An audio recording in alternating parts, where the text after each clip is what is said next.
I'm a lifetime resident of the Bay of Plenty, a farming family background, and we farmed all over the bay, from Te Puna in the west, Edgecombe in the east, both sides of Te Puke and Oropi, and different land throughout, from swamps to the hills. So I'm pretty familiar with the land management requirements in the Bay of Plenty, and waterways, etc. My experience encompasses farming, horticulture, education, business mentorship, and a variety of investment activity, including rural and urban property and equity investment.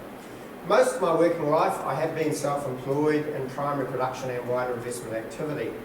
I understand sound stewardship of our environment, and as a practical farmer I have significant experience in land management. I'm responding to the need for more candidates to put themselves forward. You've heard that councils have been struggling around the country to get candidates. That's one of the reasons I stood up. But the other reason is, probably like many of you, I've really felt the need that we need to bring all forms of government, so not just local, but central and local. We've got to pull them right back to just doing the core services that we actually need.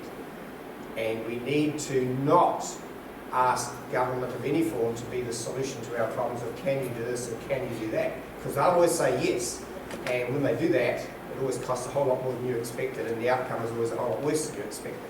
So that's where, so my focus is going to be back to basics. I want us to focus on absolute core services implemented with a common sense, value-orientated approach. I want strong financial discipline and ensuring our ratepayers' monies are spent really, effectively. Myself, a lifetime of self-employment, you soon learn that you have to control costs. If you don't control costs, you won't stay in business. When you're in government, it's a different dynamic. It's a bureaucracy. It's not your own money on the line. You're spending other people's money. Your own job is not usually at risk, and very seldom are you executed for bad actions. In business, you don't get executed physically, but you get executed financially. So, it's a different dynamic, and that's why the inefficiency occurs. So, to me, our job, all of us, you, me, and everybody, is always to be pushing back on, do we need them to be doing this? Should we do this for ourselves? Because if we do it for ourselves, we won't need a whole lot of bureaucrats in the middle that suck all the money out. Yeah? I want BOP Regional Council to work constructively with landowners, because you need the goodwill of the landowners to get the environmental outcomes. Private landowners are actually not a bad manager of land.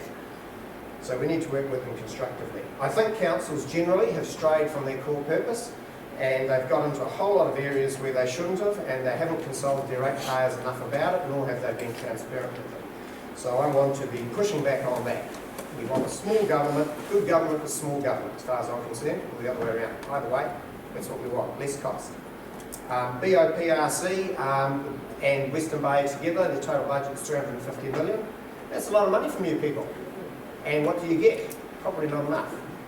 If you're a rural ratepayer, a farmer, you probably really only thing you see is that your road gets maintained and your rubbish gets collected.